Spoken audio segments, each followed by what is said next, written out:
কোটা আন্দোলন 2024 ও প্রজ্ঞাপন। গত 5 জুন সরকারি চাকরিতে মুক্তিযোদ্ধা কোটা বাতিলে 2018 সালে জারি করা পরিপত্র অবৈধ ঘোষণা করে হাইকোর্ট। ফলে চারদিকে ছড়িয়ে পড়ে বিক্ষোভ, মিছিল ও আন্দোলন। স্লোগানে মুখরিত হয় ঢাকা বিশ্ববিদ্যালয় সহ সকল শিক্ষা প্রতিষ্ঠান।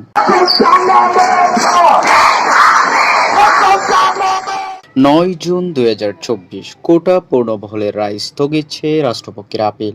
এদিকে আন্দোলন আরও তীব্র থেকে তীব্রতর হতে থাকে ক্রমান্বয়ে। 15 জুলাই 2024 আন্দোলন সহিংসতায় রূপ নেয়, রক্তাক্ত হয় ঢাকা বিশ্ববিদ্যালয়।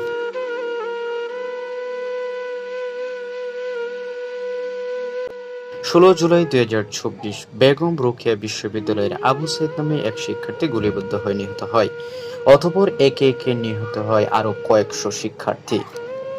সর্বশেষ তথ্য মতে এখন পর্যন্ত নিহতের